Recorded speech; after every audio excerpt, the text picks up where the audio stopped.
I'm Anne-Marie MacDonald. Welcome to a special edition of Doc Zone. What really happened on June 23, 1985? When Air India Flight 182 blew up, all 329 aboard were killed. Most of the victims were Canadian. The crime led to our legal system's longest ever investigation. Using CSIS wiretaps, transcripts, and interviews, acclaimed director Sturla Gunnarsson presents a chilling account of the worst mass murder in Canadian history. Air India 182, without commercial interruption.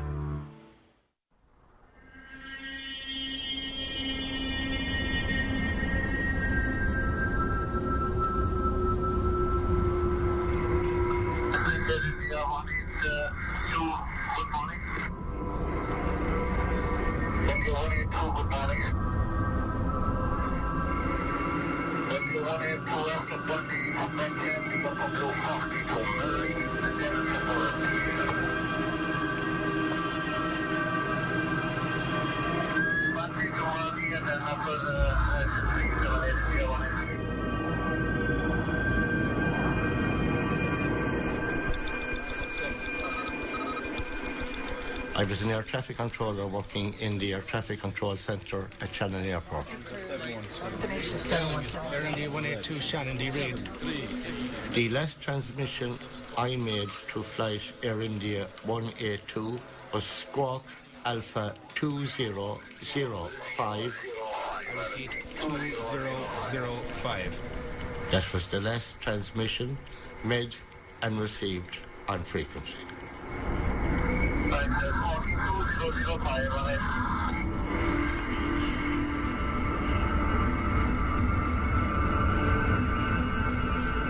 There was one fleeting moment on the tape where there was a loud, long, continuous noise, but no voice.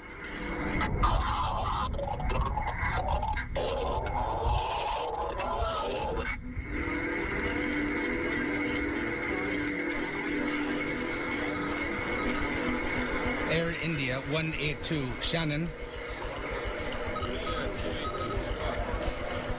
I'm transmitted on 3 or 4 occasions. Air India 182 Shannon, do you read? Air India 182 Shannon. Unfortunately, I received no reply on my frequency. India 182 has gone off the scope. Where'd you last have him? 269 out. No one to this day has ever determined whether it was static or the aircraft in trouble trying to transmit to me. To this day, we don't know.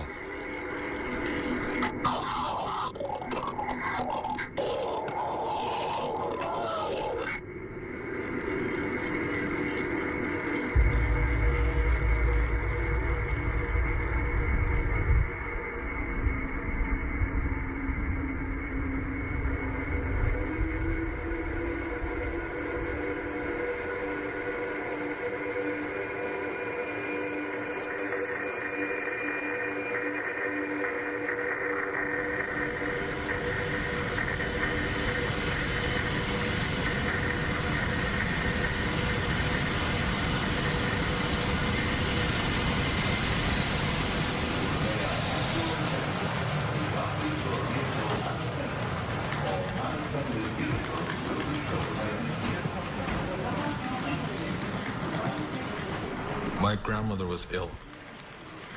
My father wanted to go see her before she had passed. The whole world here. Oh, there's another one going over there. Look at that. He wanted to definitely see his mother. But at the time, something didn't seem right. My father had never gone anywhere leaving us behind before, like anywhere. It's just at that time, I don't know what it was, but it didn't seem right. Something didn't seem right. You know, even his friends were saying, like, there's a lot going on in India, you know, just be careful.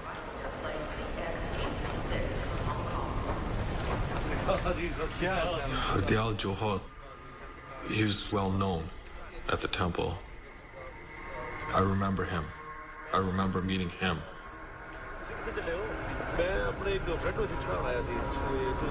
When they asked him, you know, how come you're here, are you flying? You know, it was quite early in the morning, I believe, and he didn't really have an answer. And just kind of like, moved on, walked away, and that was it.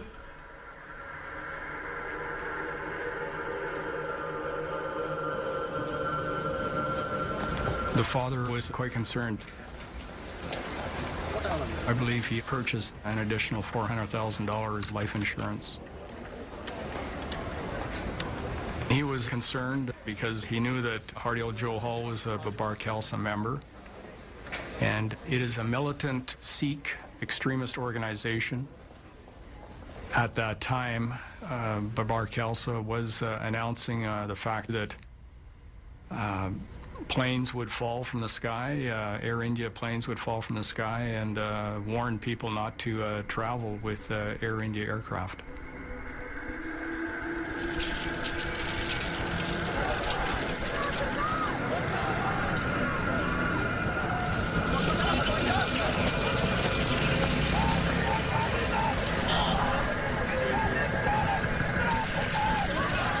In 1984, the Indian government and their security forces mounted Operation Blue Star, targeted the Golden Temple in Amritsar. And the Indian government's actions around that particular event had an effect of galvanizing overseas Sikh communities everywhere, and particularly what we term the Sikh extremist communities. Those individuals among the Sikh communities that held to the notion of a separate state of Khalistan.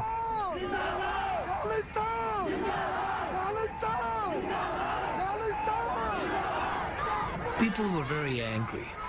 Loved ones may have been killed, temple was interfered with. So people were susceptible to the kind of preaching that went on, which was essentially for a violent response to the government of India.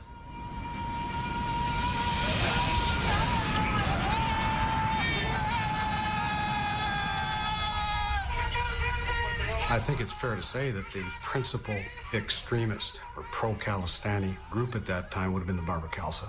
And it was widely understood that Talwinder Singh Parmar was the leader of the Babar Khalsa in Canada.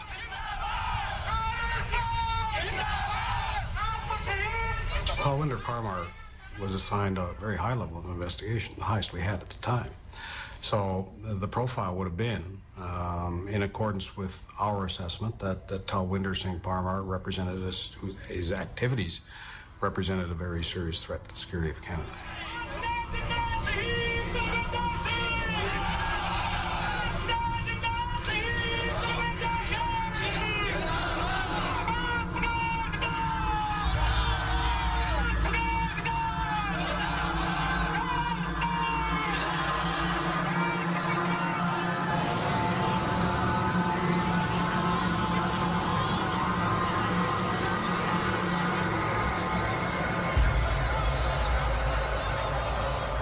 Was there an appreciation that we were dealing with a terrorist organization here who has killed, or which has killed? Yeah, that was understood.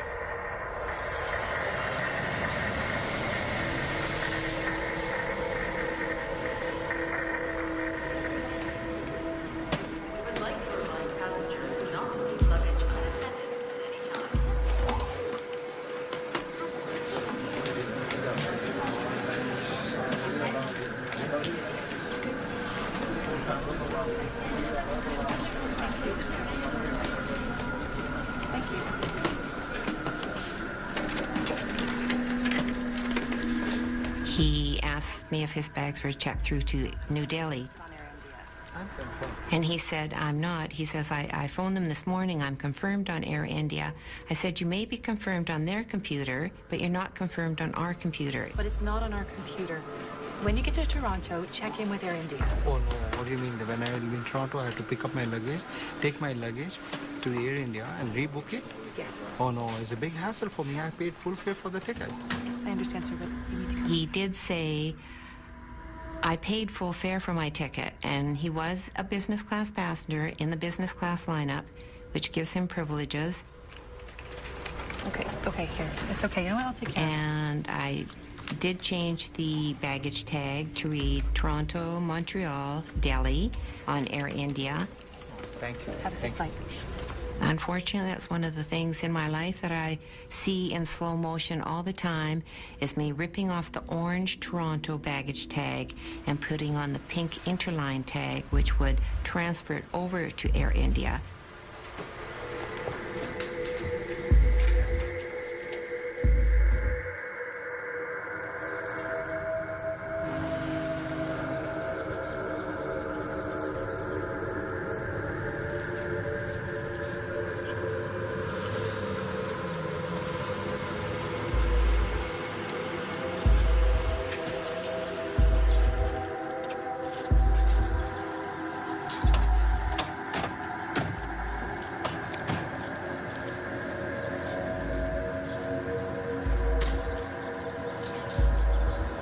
Ray is a tightly wound guy.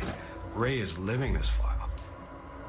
This investigation is not a 9-to-5 thing for Ray Cobesy. This is his life. Knowing Ray was going crazy at this time because we had a finite number of resources and there was intense competition between operational branches for those resources. It sounds trite to say that it was a very busy time for our counterterrorism program, but that's the fact of the matter.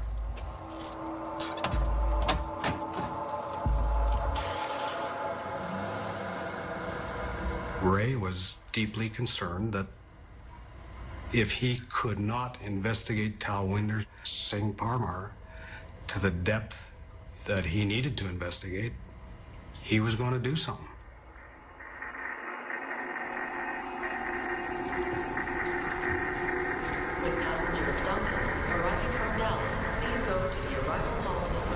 There was a lot of toing and froing a day or two before because, of course, we were trying to actively get them on that flight.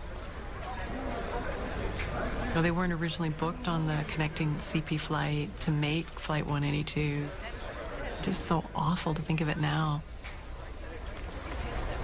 I can remember my aunt using a phrase, oh, it's just heartbreaking now. You know, it's a saying in Islam, inshallah, if it be the will of Allah, you know, inshallah, we'll meet again.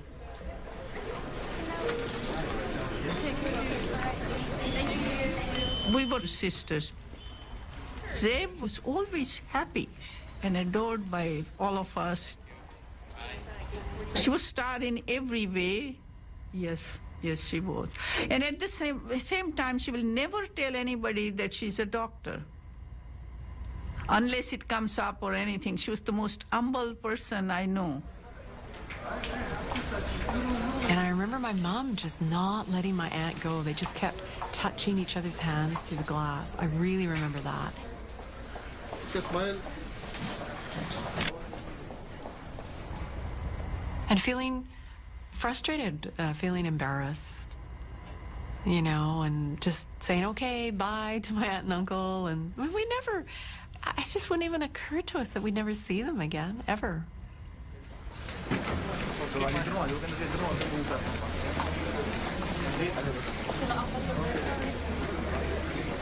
The last time I saw my father was after checking in.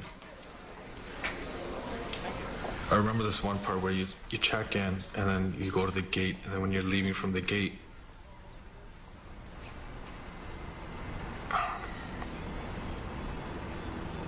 you walk.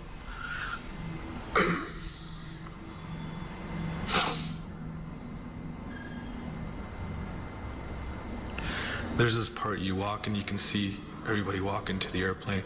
I just remember my dad waving. This is a final boarding call for passenger MC on flight. That was the last time he waved goodbye. That's all I remember.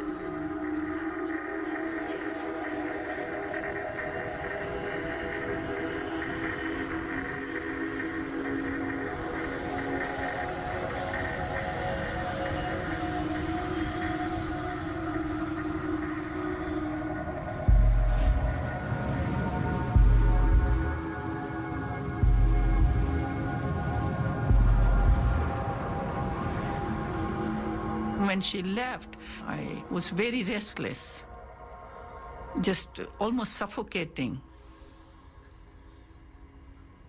In a flash, I saw my sister, her hands outstretched like that. And it was so real what she was wearing when she left. I just saw her there, stretched her arms.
At the early stages of a plan, it's the nature of the terrorist beast that the plan has not crossed the line into criminality. If you look at the activities that go into mounting a terrorist organization, apart from conspiracy, those activities are benign in the extreme. And unless the intelligence that you have, or the criminal intelligence that you have, contains a degree of specificity, that conspiracy doesn't have a hope in hell of passing muster in a criminal court.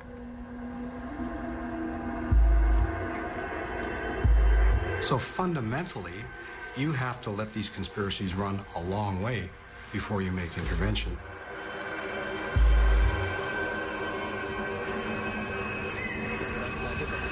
I call this the 60 minutes to boom phenomenon. When you are leading a counterterrorism investigation, you effectively have to take a terrorist conspiracy 60 minutes to boom to have a realistic shot at a successful prosecution.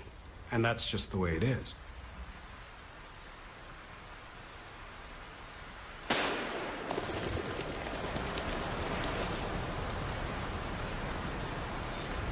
We didn't know what that bang was. We didn't know if it was a report of a rifle or a detonation.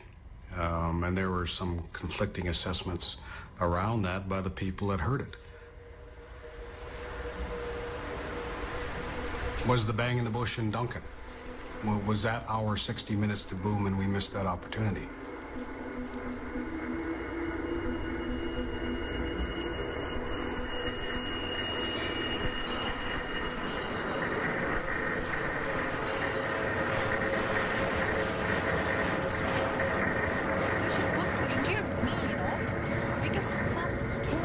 My mother, Borsha Kelly, was accepted to do her PhD at a university in India, and that's why she was going back. I was, your typical Canadian kid. I was born here and raised here, and just your average Canadian teenager, My mom actually said, you should come to India with me, and you'll have the whole summer. We can just bum around India, but something inside me knew that I shouldn't run away from my problems. So I didn't go, which, gladly, thankfully, I didn't go. I remember I had to go to work and saying goodbye to her at the door, and I remember her saying that she would be back before I knew it. And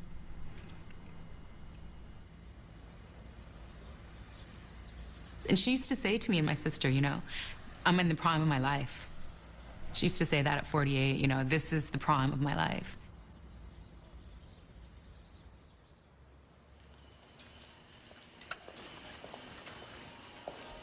All right. Oh, is that you, Doug?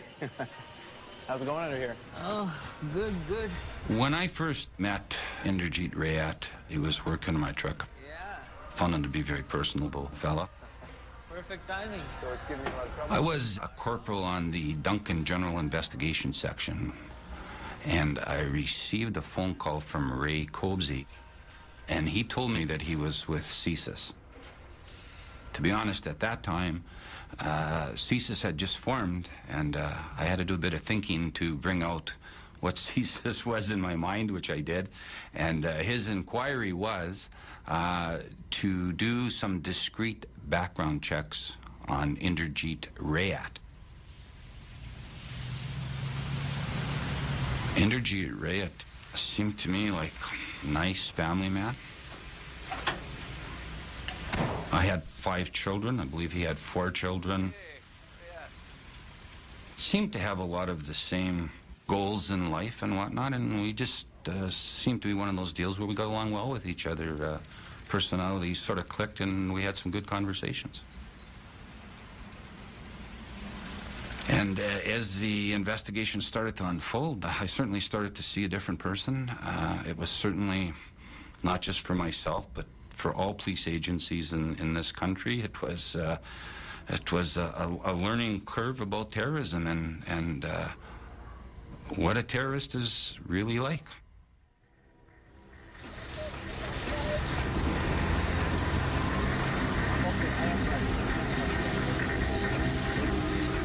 We started towards Toronto. It was raining like anything, storm coming. We were fighting quite a bit. And that didn't make a sense why we were fighting.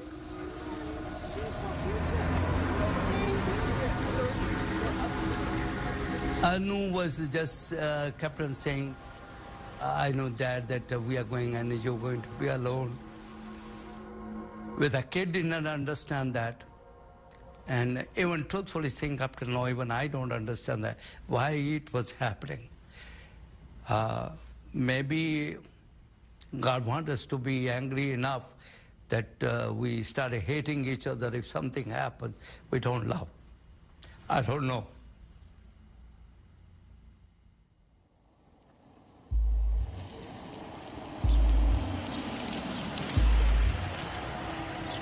In this group of associates that Talwin Parmar had, you had a bunch of like-minded individuals who got together and plotted actions and planned for the future of Khalistan.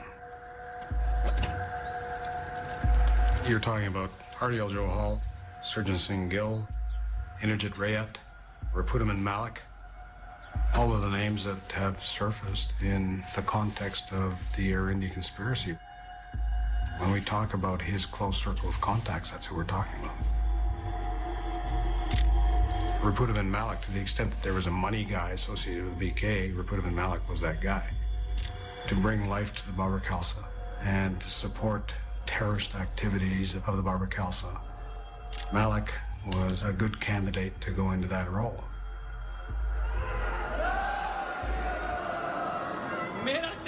Najib Singh Bagri is Babar Khalsa leader. His views on achieving an independent Khalistan are very similar to Malik's.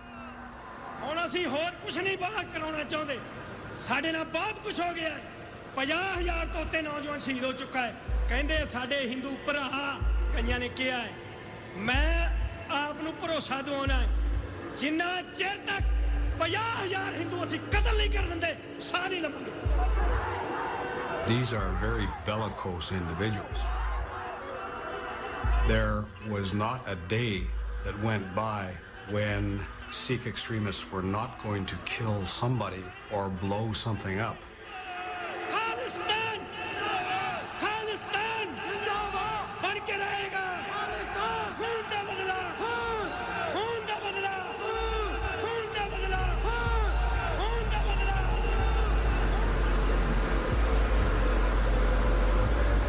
There were many instances where people spoke up and they were threatened, physically manhandled, and they changed their stance the next day. It was a state of fear that existed in the community at that time.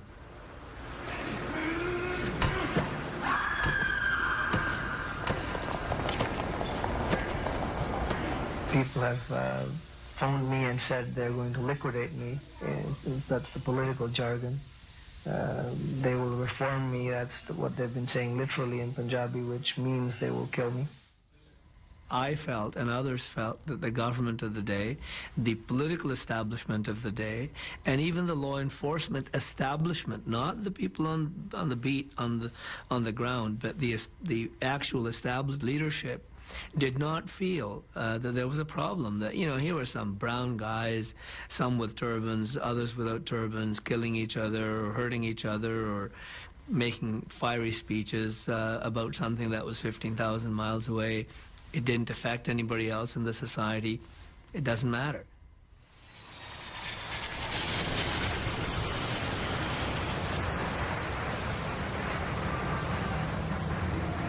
Just as we were approaching the airport, the rain stopped.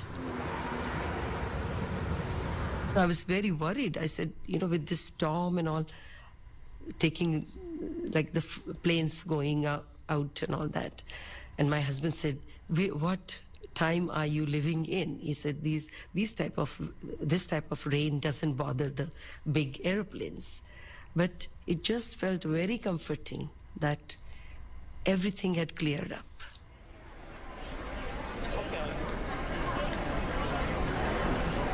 It was a beautiful day. It was not an extremely busy day, which sometimes you can get busy periods in the international flights. This was a nice day. Okay, you're gonna go this way. And your gate's just that way. School was out, and these were all Canadian children that were going home to meet with the grandparents or go home for their summer holiday.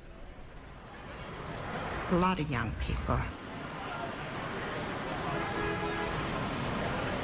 It was entirely their decision because they thought they were old enough to travel on their own and connect with the family entirely on their own.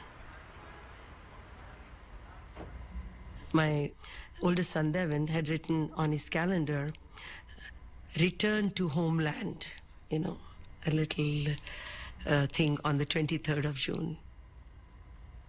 Yeah.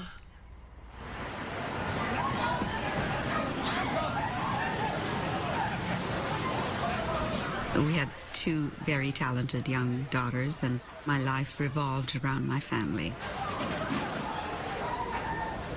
It was our hope that, you know, they would grow up to be really productive, good Canadians.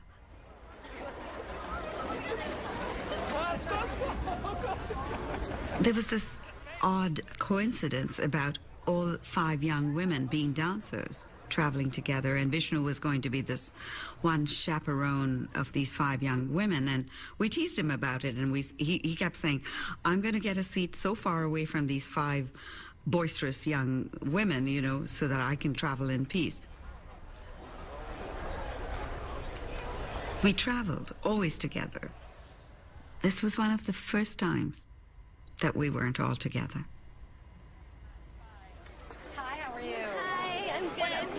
Suit you have. What a great color. There was one young girl that came up. She was dressed in blue. She was, I think, probably 22 years old. And she said, it's my first trip over there, and I really wanted to look so nice. So we assured her that she looked so beautiful, and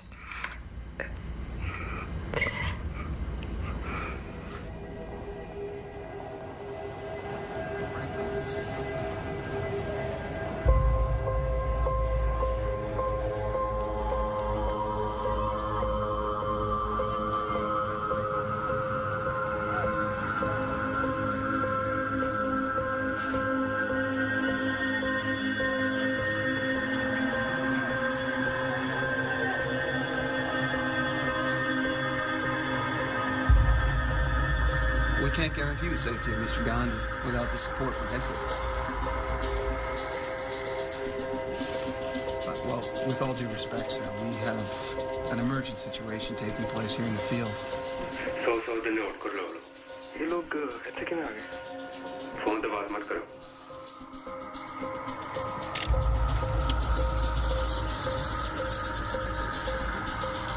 So if you're Ray Cobsey, you know, you breathe a sigh of relief, you say finally, and you start hoping and praying that what derives from resources that he now has will in some way advance your investigation beyond where it was before you got that resource allocated to you.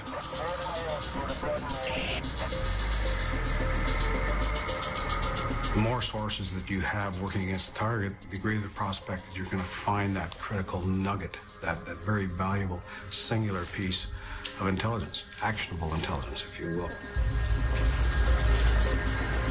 He's now got a critical mass of information that's starting to come together, pointing to the fact that the Barbara in Canada is planning something.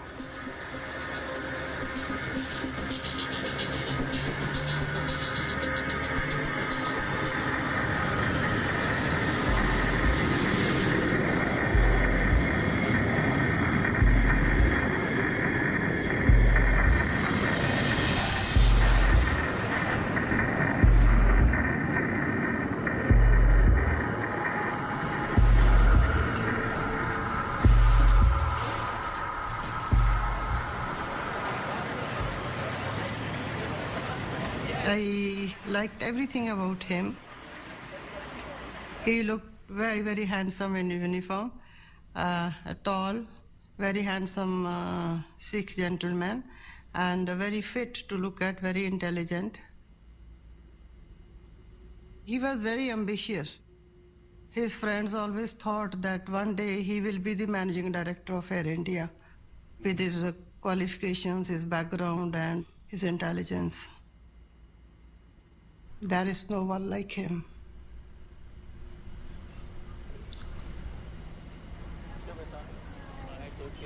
We are saying bye.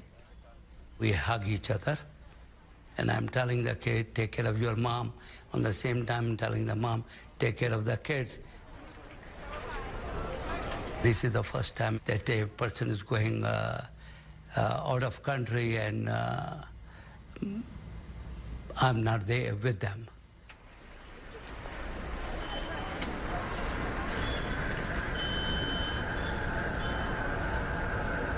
And I turn around and see from the other side there was another line standing for British Airways. Surprisingly, there were almost 80% people with a turban. And I asked that friend of mine, how come all the Sikhs are over here? And they were not in Air India. The only 2 people went to Air India. Why? He said, you know that the Sikh people have boycotted Air India. I have to pass after you see my family. I wanted to see my family at that minute. Something was pushing me to see them. I do not know what to do. They won't let me in.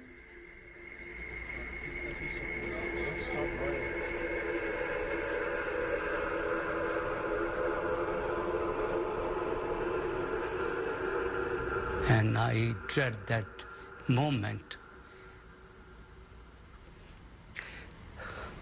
I let them go.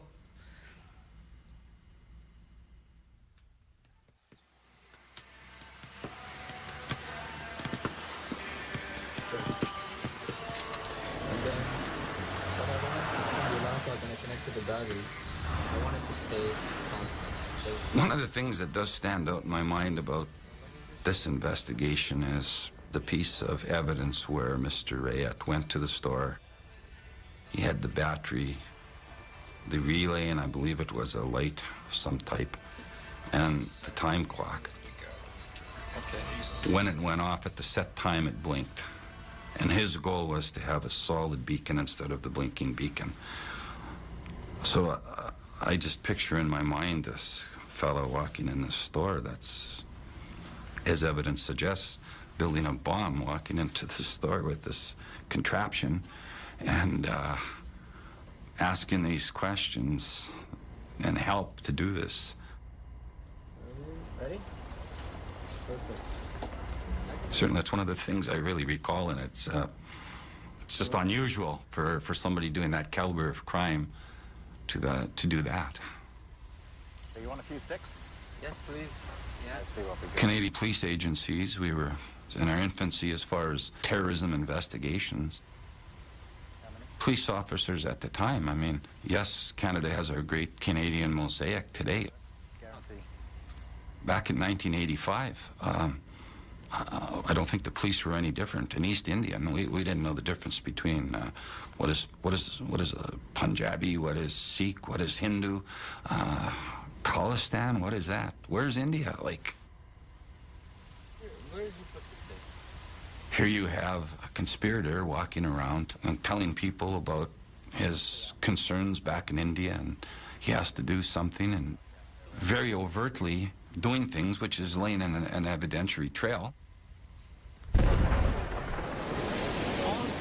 explosion from 2 sticks, I can't believe it.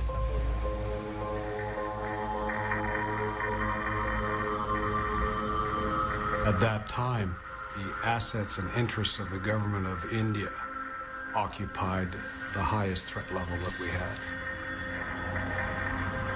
What do you do? Unless you have intelligence that says specifically these individuals associated with this organization intend to place a bomb constructed in this fashion on this aircraft leaving Toronto on this day and at this time, what can you do?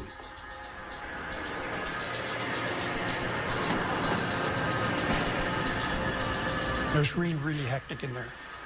And there was a lot of pressure on those people. Get things moving, get it moving. We've got to get that plane in the air. Load the luggage on and on your way. Most airlines don't like to see one of their aircraft just sitting idle.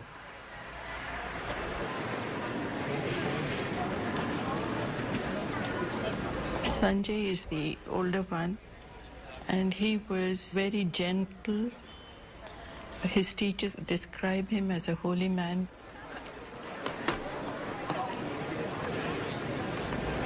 My younger one, Deepak, was bright too. He too was an honest student, but he was full of life, full of laughter, full of mischief. I used to say, I have 2 hands, one's Sanjay, one's Deepak. I have 2 eyes, one's Sanjay and one's Deepak. One has got foresight and the other one is the light of my life, because Deepak means light. He was born on Diwali.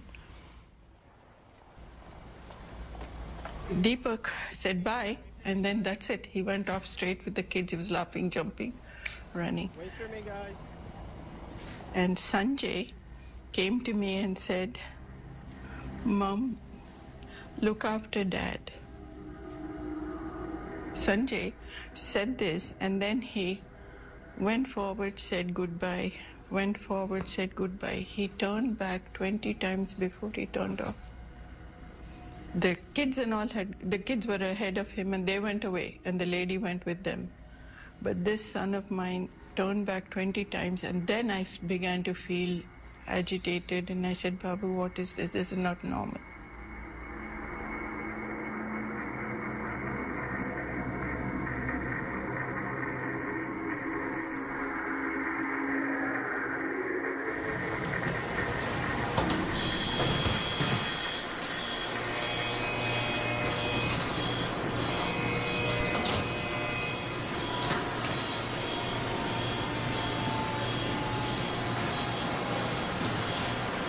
What happened? The stuff. I don't know.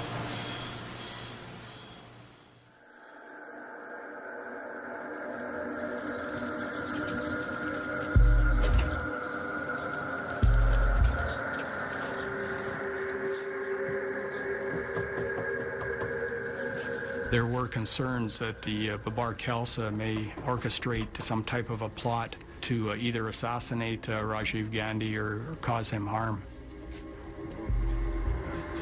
So that was a meeting done by the RCMP and the security service in the States. I know nothing.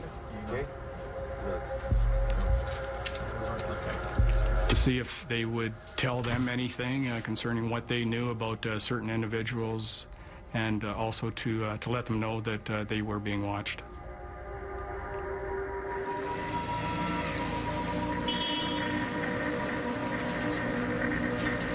The machine was broken down on that day.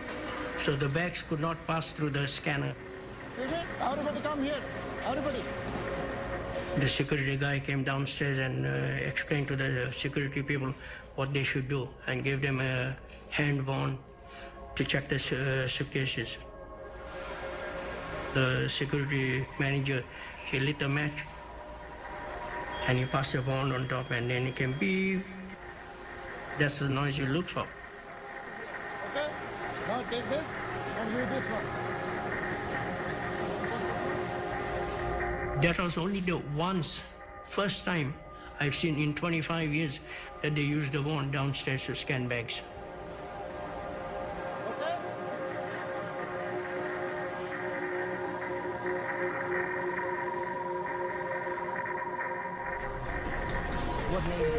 Ladies and gentlemen, we would like to apologize for the delay in boarding Air India Flight 182, soon departing for Delhi via Montreal and London Heathrow. We thank you for your patience and we will keep you updated. Mesdames et messieurs, veuillez accepter nos excuses pour le délai. There was quite a number of children on board the flight, and this is the most vivid memories I have, personally. The one that keeps coming back is the little girl. She couldn't have been more than 7. And she was clutching a big box of chocolates. And I can still see that little face.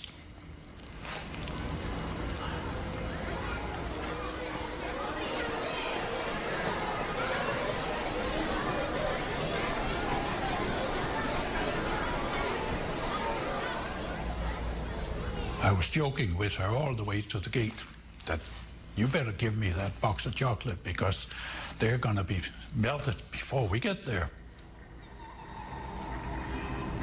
Oh no, sir. Oh no, I'll keep them.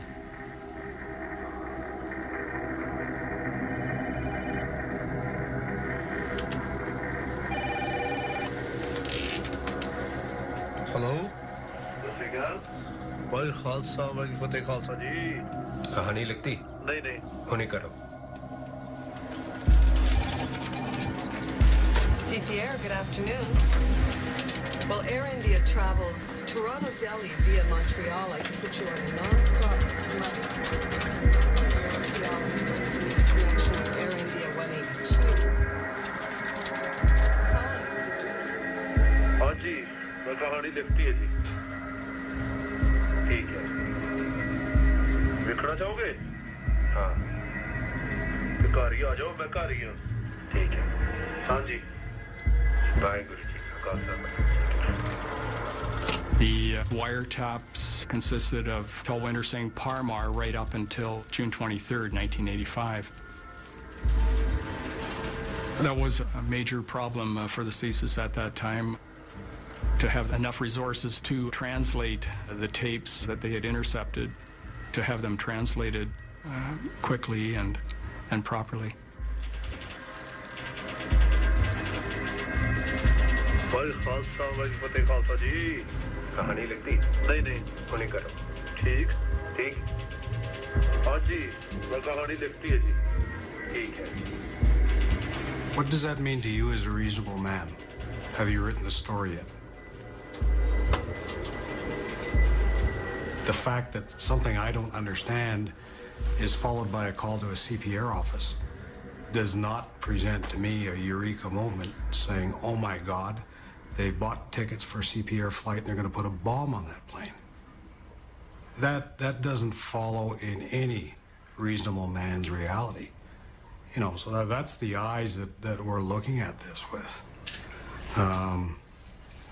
Have you written the story? What does that mean? Ladies and gentlemen, Air India Flight 182, destination Delhi via Montreal and London Heathrow, will now commence pre-board. We would ask anyone traveling with small children or anyone else needing assistance to board at this time. Please have your passports and boarding cards.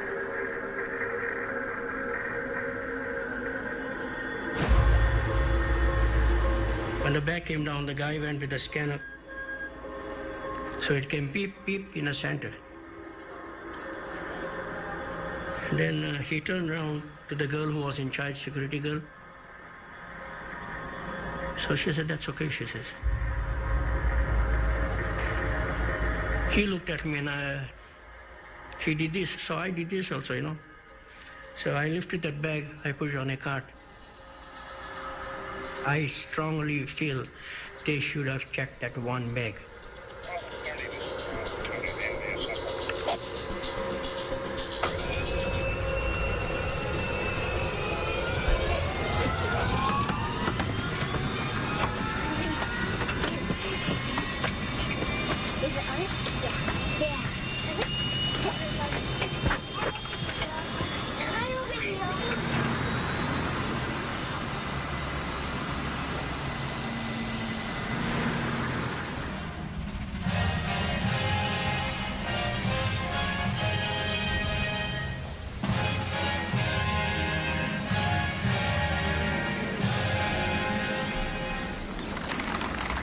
You do have a sense of relief, but it's very short-lived. You say, okay, Gandhi lives to fight another day. But there's still something else going on there, and we need to know what it is. So, you don't see a lot of celebration in our business.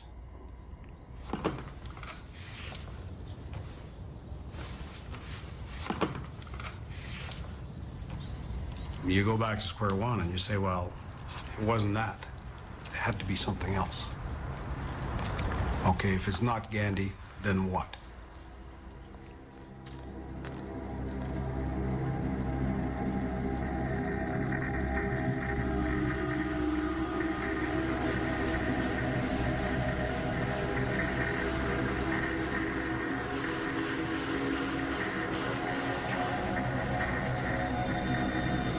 Good evening, ladies and gentlemen. We apologize for our delay. Welcome aboard Air India Flight 182, en route to New Delhi via Montreal and London Heathrow.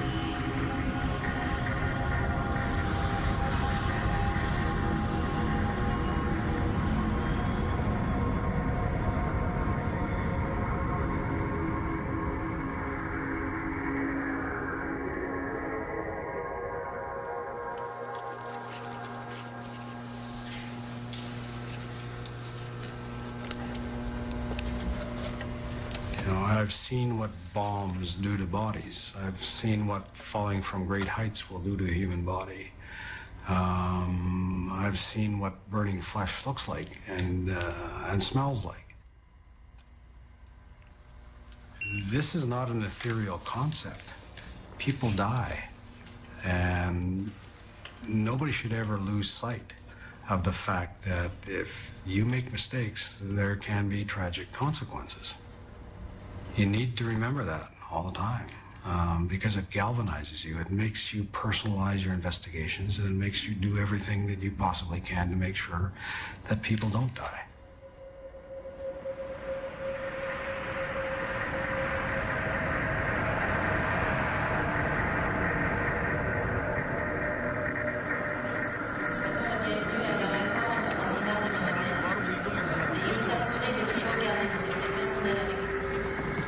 I was a good girl.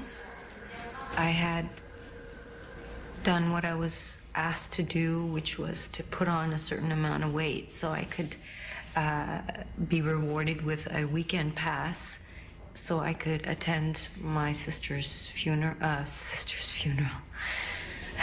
graduation.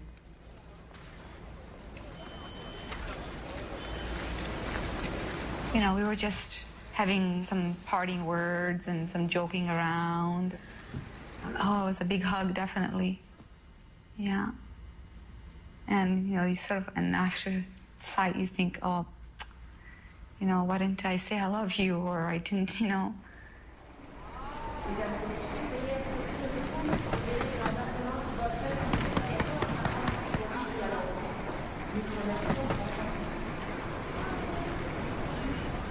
There are certain things that, you know, you remember very vividly, very, very clearly. You can't forget them. And this, of course, is one of the, because, you know, it's not really kind of, I didn't think of it, you know, that this might be the last time I'm seeing them. I didn't want them to go. I did feel like she was abandoning me. I think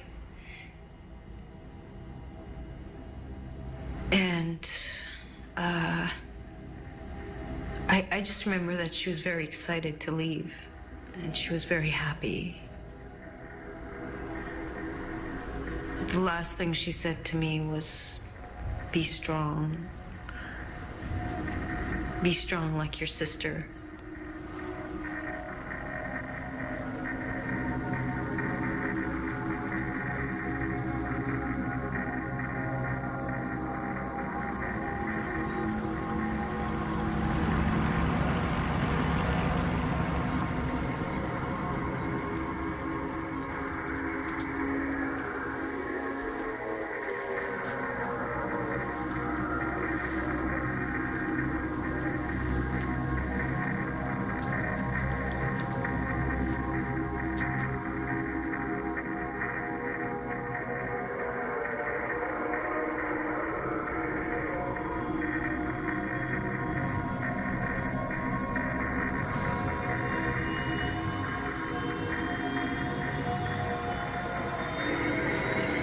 Mirabel Airport, Air India 182, ready for takeoff. Roger, Air India 182, clear for takeoff. Contact departure 12465. Have a nice flight.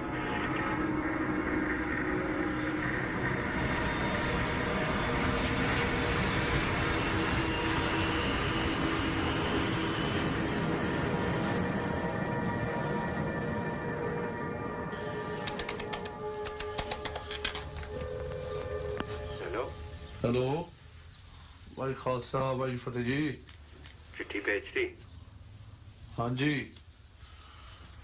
चिट्ठी तो मैं कल सी चंगा जी सत श्री अकाल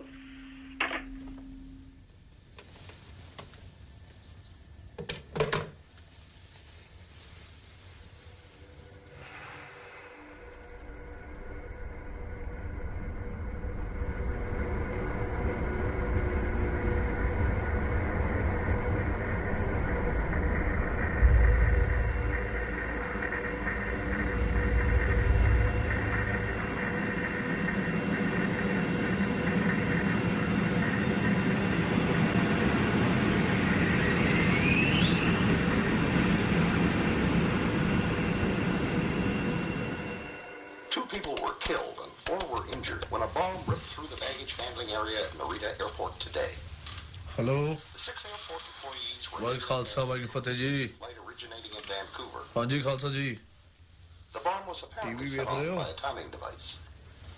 जी हर पासे वही खबर है हाँ जी कितने बरीटा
Air India 182, Shannon.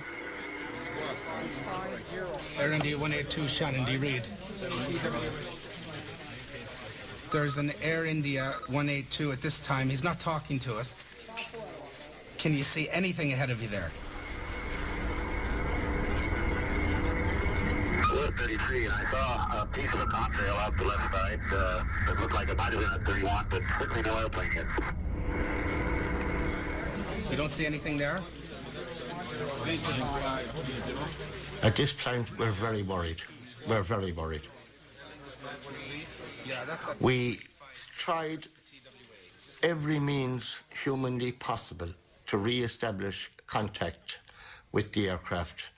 Unfortunately, it was not to be.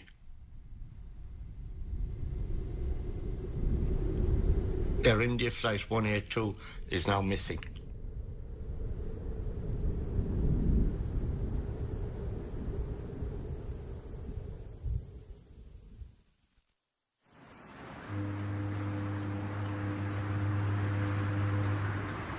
The phone had awakened my sister and I, and we were sort of groggy. It was very early on a Sunday morning, a beautiful, quiet Sunday morning in June, and suddenly my mom's screaming.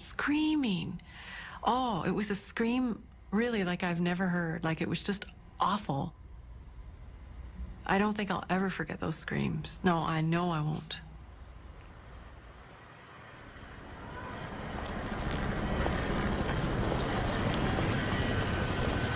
We're still very much hoping that someone's still alive and that we're going to see someone who, even if they're not waving, looks like they're alive and possibly able to be rescued. And we're still desperately hoping that someone's going to have got out of this, because sometimes people do. That's a pretty slim hope, but that is the big hope.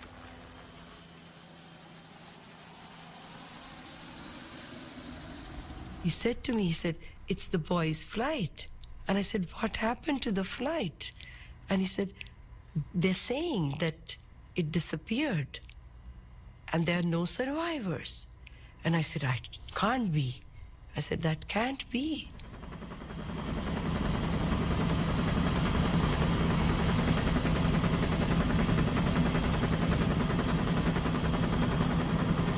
It was a bit of an adventure, to be honest. It was, we had, certainly I had this mental image of this small aircraft floating on the sea and people standing on the fuselage sort of thing, and we would roll up and pluck them all from the sea into safety.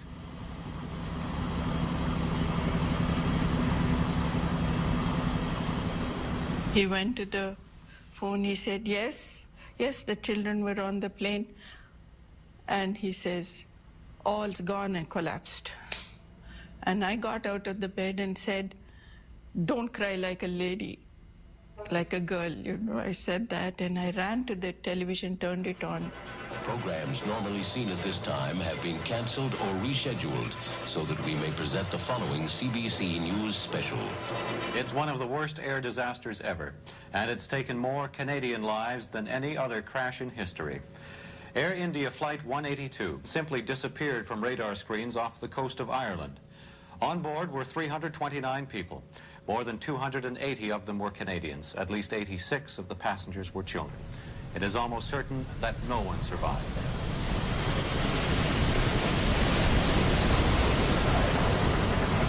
You're in the near Atlantic in a 10-ton helicopter that's creating an awful lot of rotor wash, is extremely noisy, smelly and vibrates a lot, and yet you get this incredible feeling of it's quite calm and peaceful and eerie, that there are an awful lot of people who've just died here. And it's something that I've never felt before and something that I've never felt since. And I think that was just like us realising that this was going to be a recovery as opposed to a rescue operation.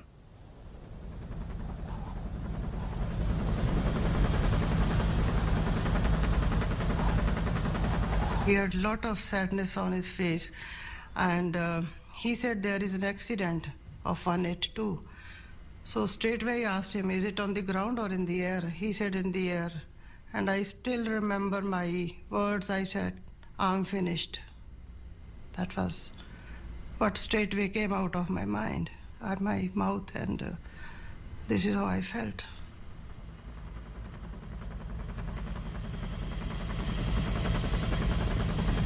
And at that stage they told us that the wreckage extended for between 5 and 10 nautical miles in any direction from our position. So we were looking at 100 square miles at least of wreckage. The enormity of this thing was starting to sink in. Everybody was just hoping for the best at that time. As soon as my dad's friends started coming, relatives started coming, I realized that something was wrong. Nobody actually really told me what happened. I kind of pieced it together.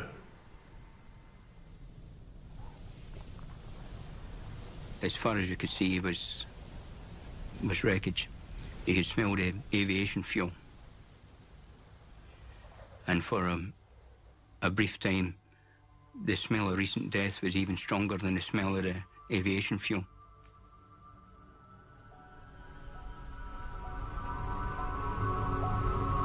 I was in such complete shock. You know, it just felt like a dream, a nightmare that was passing me. You know, it was something that I kept feeling I'll wake up from.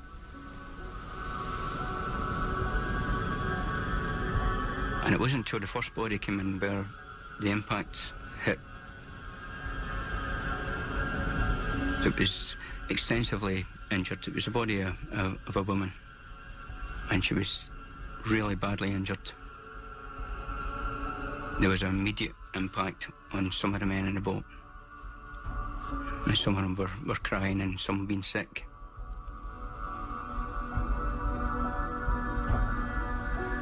The news was coming when they were already taking out the bodies.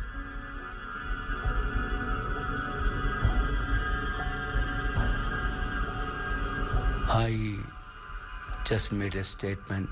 I say, don't worry about that. The plane fell there. I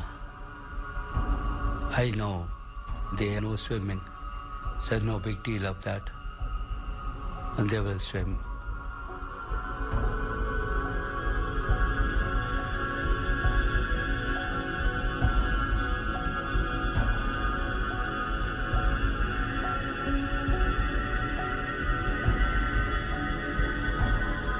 The winchman came down with this infant in his arms.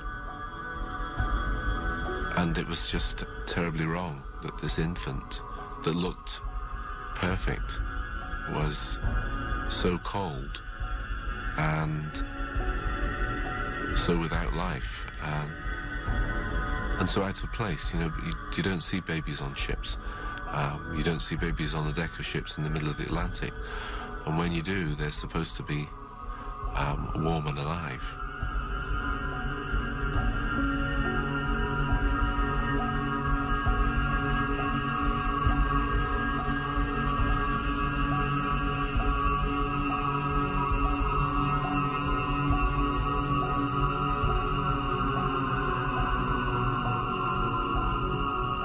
And he said, Ishe, there's been a crash. And that was when I knew they were dead. I knew it. I knew they were dead.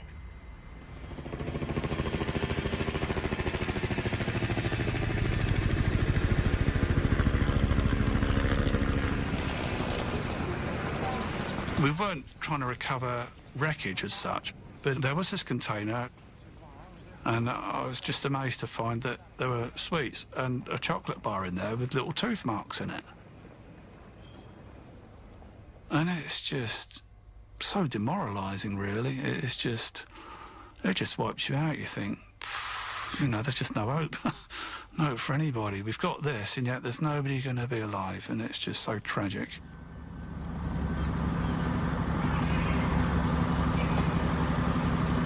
It was absolutely breathtaking to see such a sad scene, really. But I always remember the sadness I felt in my heart when that boat was coming up the river.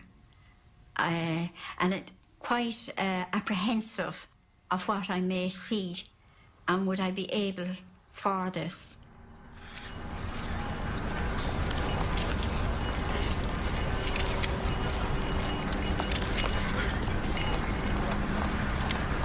We laid them on the stretchers, and I called teams, and the nurse and the Garda and the Navy carried each stretcher.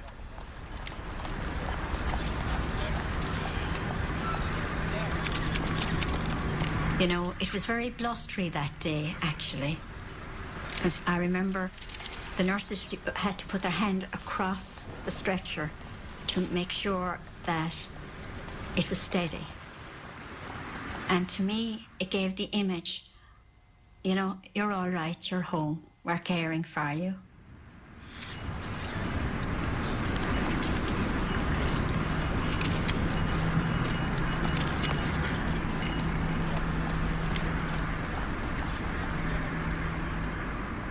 It'd been a hard day's work. A tough job that had to be done, but you'd done it. But the impact of it all, the enormity of it, was that night when I saw the news in Dublin. And I wept. I went to my cabin and wept. The Canadian authorities who are investigating the Air India plane crash have been faced today with one central question. Was there a link between that and the bomb which exploded at Narita Airport in Japan at around the same time yesterday morning? There is still They can answer that. They'll be on their way. The flight recorder hasn't been found. The bodies which have been recovered so far have Suddenly been it disappeared injured, from air traffic control radar screens.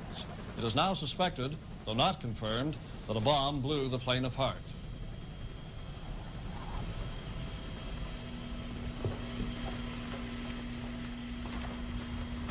Ray has spent a long time and many hard hours trying to advance this investigation. He comes into the office on a day in June 1985, and 331 human beings have been murdered in cold blood. Like, what do you think Ray Cobsey is thinking? But Ray, probably more than anybody, is saying it didn't have to happen.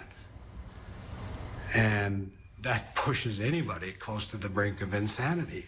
I'm not saying Ray was insane, but you can just imagine the mindset you'd be in, wondering whether there was something that he could have done or somebody could have done to have prevented this.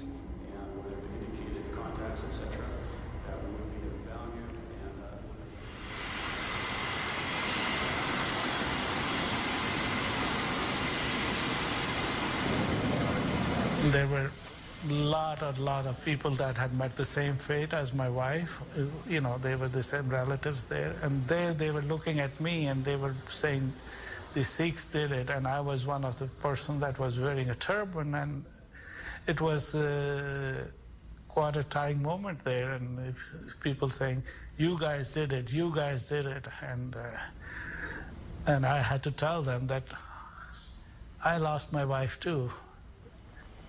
We were the first ones to arrive, and there were no Canadians. And when we went to the Indian consulate people, they said, what citizens you are? We said, we are Canadian citizens. They said, you have to wait for the Canadian people to help you out. And when we went to Ireland, there was no Canadian representative. Nothing at all? No. And I think that was the beginning of my rage, really started in the days after the bombing.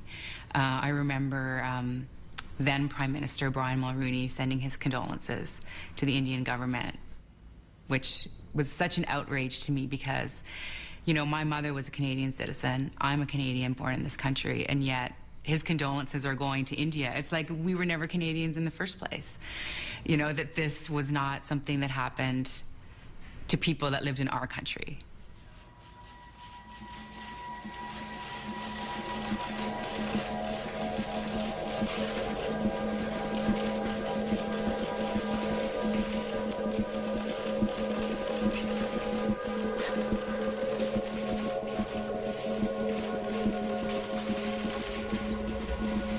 It was a mammoth undertaking.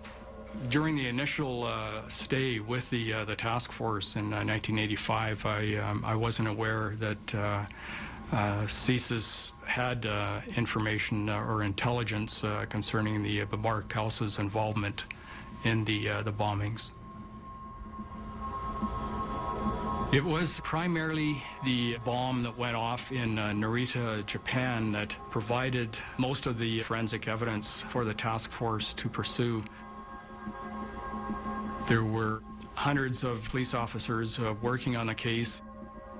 As a result of the evidence that they uncovered, the RCMP task force in Vancouver were able to determine that the bomb maker was from the Vancouver Island area.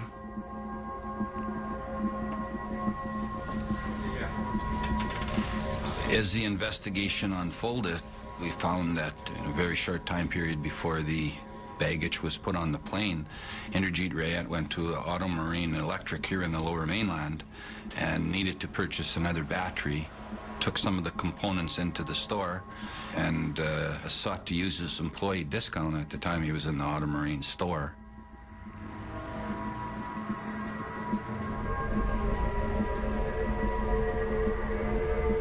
When we determined that he purchased a Sanyo tuner, I think that's when it really hit me.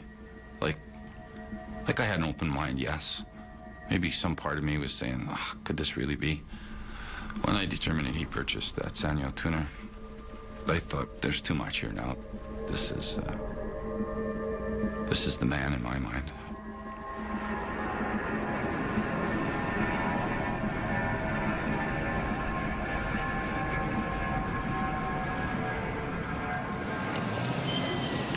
They took us right to the hospital in Cork where all the bodies were being brought in.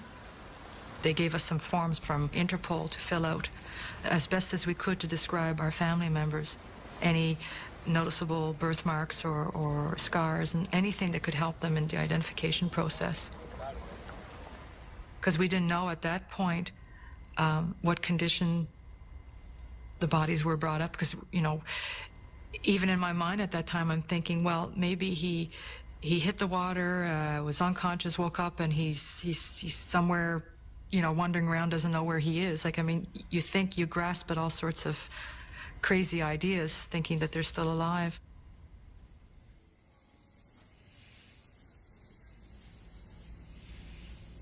We were taken to a hospital where they were doing the autopsies and where they were collecting the bodies, and we were all gathered into a room.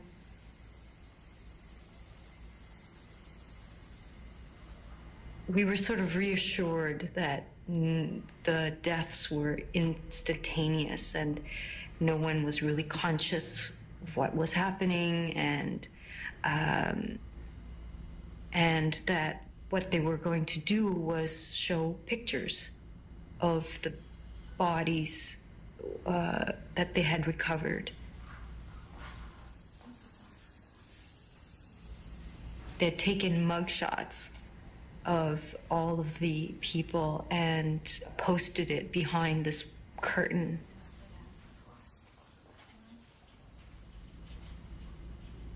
I was able to identify my sister. It didn't look like my sister. Her face was flattened and her nose was gone. But I was able to identify her because she had a particular way of wearing her eyeliner. And that eyeliner was still on her face.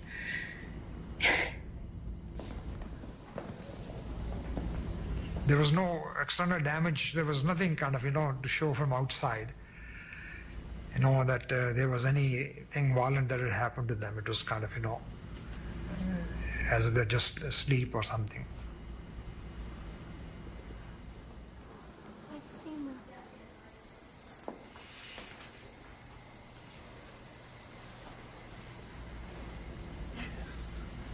And their face was fear. It was just like they had this, something had happened, and they were like this mortified, and it was like frozen right there. The picture was just full of these. I couldn't have borne to see their bodies. It was just. Sexy. Yeah.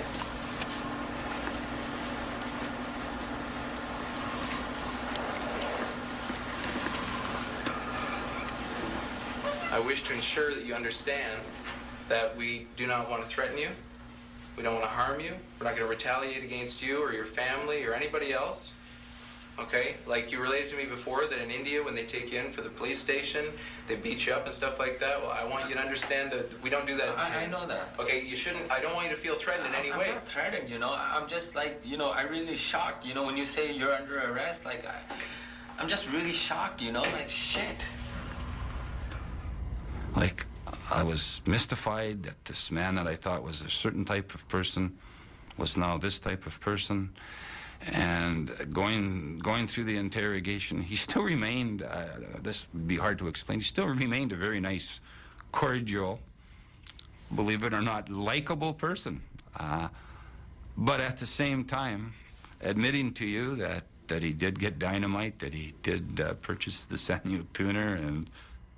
I don't believe for a second that you're such an awful person, okay? I know you did some bad stuff, and I want you to be honest with me, okay? Now, I know when you're lying to me. You and Mr. Palmer went into the woods. Why don't you tell me what you did when you went into the woods, sir? We just went on a walk, okay? Okay, but there was a loud noise. What was that? Well, what loud noise? What are you talking about? Well, that's what I just asked you. I didn't want you to repeat the question. I asked you what? What made the loud noise? What? How can I do it? How do I know? Okay, that's what I'm asking you. What was the loud noise? What? I know nothing, you know. I don't know. I don't know. Listen, Riyad, I want you to be honest with me, okay? I want you to think about a lot of things, and I want you to be honest. As nice as they are, as nice as they seem, there's a total lack of emotion when it comes to what's being investigated.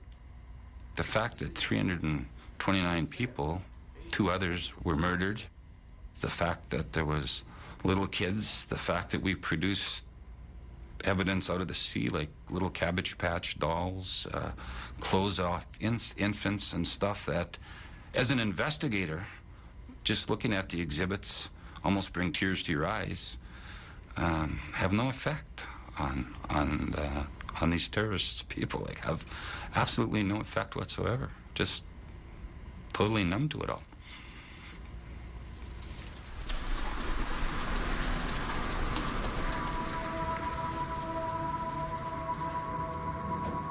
We found out that they loved flowers, the Indian people. I sent word out to the people of Cork, had they flowers. And even little school children came into the front of the hospital with little bouquets of flowers for the children that were victims in that crash.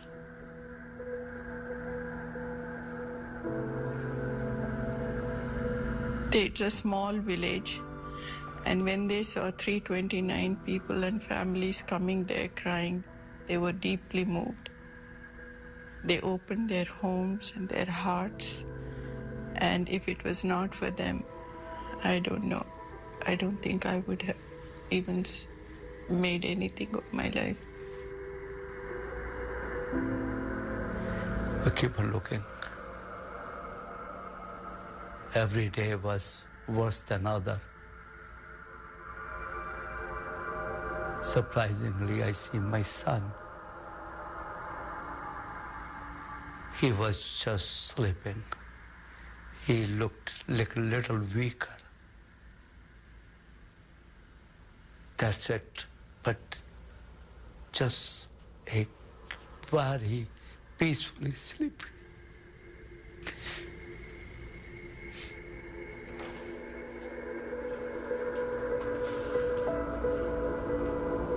Then my husband said, "You're a doctor, you go." I said, "No, you have to come with me."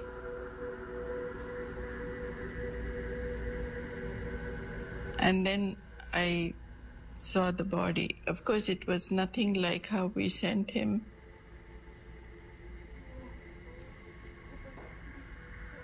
I clung to this body. I started looking at every birthmark he had and was hysterically showing the guard. And he said, "Relax, ma'am, this kid will be given to you." So we found Sanjay But I never found Deepak. And I went looking for every bone that they had there. I know, haven't found him. And for a long time, I used to think, maybe he's saved. Maybe he'll come one day to Canada and I'll find him. But the scientist in me didn't believe such stupidity.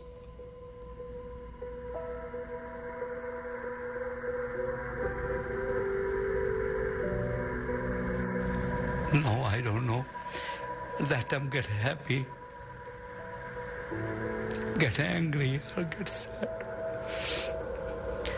Because when you come out, you hear the voice from the people.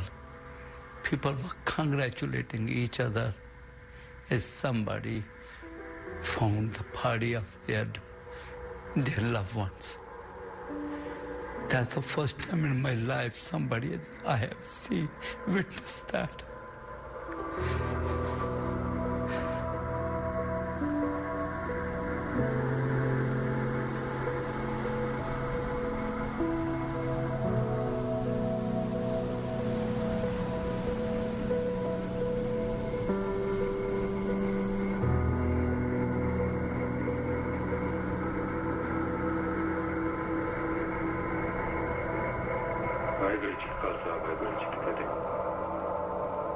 हाँ जी बरकाहाड़ी lift ही है जी ठीक है फिर देखना चाहोगे हाँ ठीक है मैं घर आके आ जाइए ठीक है वाहिगुरु जी का खालसा वाहिगुरु जी की फतेह.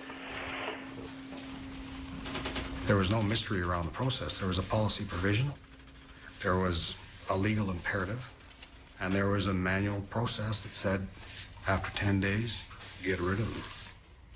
So when the RCMP came in after the fact and said, you know, we want access to your intercept material, in most cases, all we could show them was our intelligence report that, to the best of our ability, faithfully reflected what was on that tape, now erased.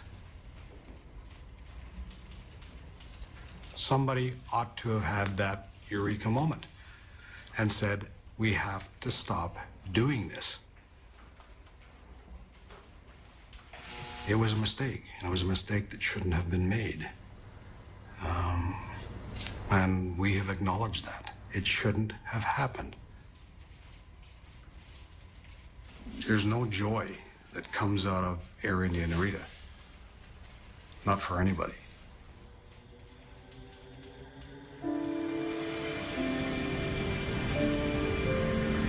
So the next day was, of course, July 1st.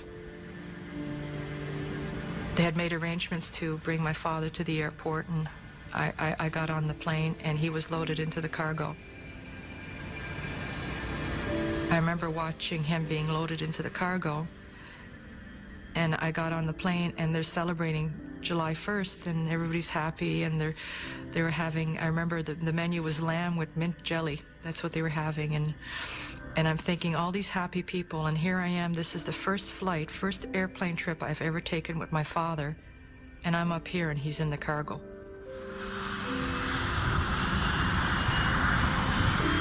It's the first father-daughter trip we've ever taken together.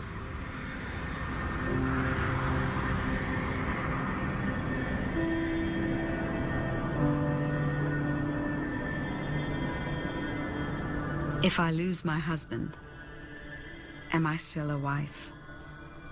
If I lose my children, am I still a mother?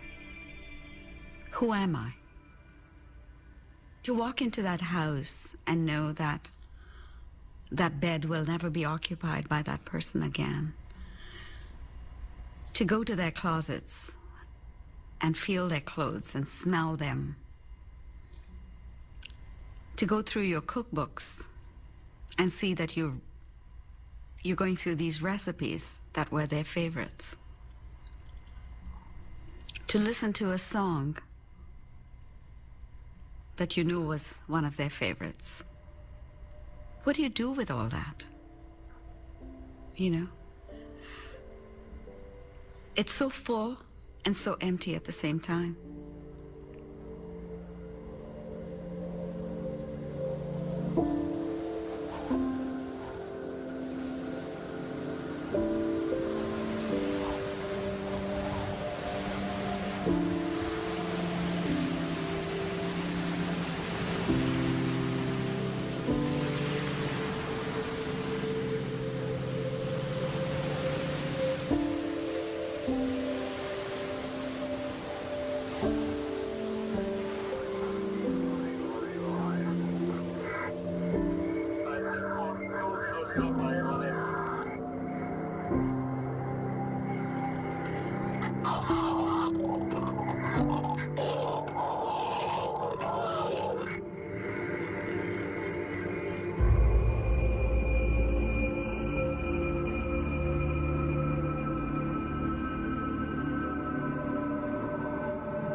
People like you and I. Maybe they had a nice family, a nice wife to go home to. They're not going home to their wife anymore. Like, that's not happening. What do you think should happen to people who do things like this? What do you think should happen to the people who did this? Tell me what you think. You know, that's really bad what happened, right? I feel sad. What do you think should happen to the people that did this? They should be shot.